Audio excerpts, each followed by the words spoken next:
Mes chers amis, heureux de vous retrouver pour la paracha de Be'alotecha. La Torah nous raconte une mitzvah bien particulière cette semaine.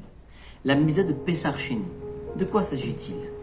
Lors de la seconde année, après notre sortie d'Égypte, Akadosh Baruch Hu demande au Am Israël, au peuple juif, d'offrir le Korban Pesach.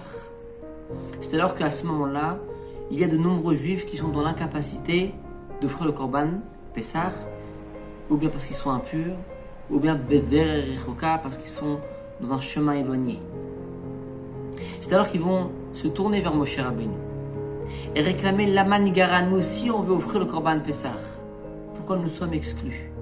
C'est alors que Moshe Rabbeinu vient retourner la question à Kadosh Baruch Hu. Y a-t-il une chance pour ces juifs-là d'offrir malgré tout le Korban Pesach? Kadosh Baruch Hu accepte leur requête et leur donne au bout d'un mois le Hudaet Iyar, à nouveau la mitzvah de Korban Pesach, et cette fois-ci le Korban Pesach Sheni. La mitzvah qui nous permet de rattraper la première fois le Korban Pesach Rishon.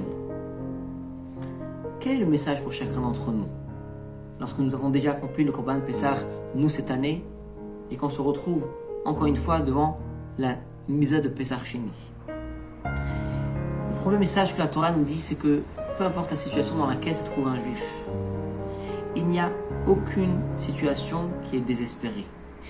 Akadosh Baruch Hu, il donne des forces à chacun d'entre nous de pouvoir toujours rattraper, de pouvoir toujours réparer, peu importe l'éloignement, peu importe la cause, afilou, même si c'était tamé lachem, même si c'était volontairement que nous sommes impurifiés.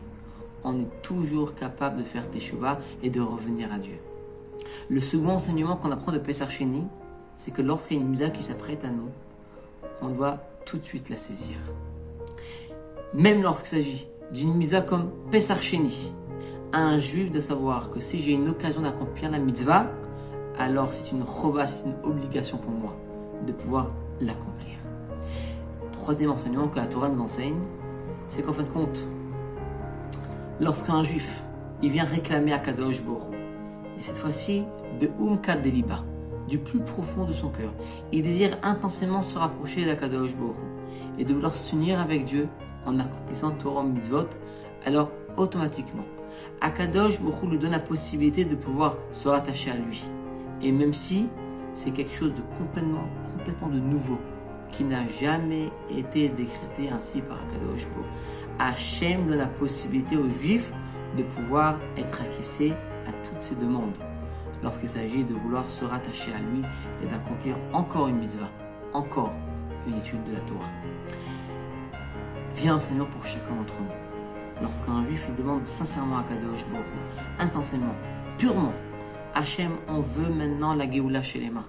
Alors c'est évident que de la même manière que Dieu a répondu présent et a donné Pesach Sheni, c'est évident aussi que Kadosh Baruch Hu répondra présent à notre quête et à notre souhait d'avoir la Géoula Metiv Shlema Bimhera Veyaminu Bepoel Mamash.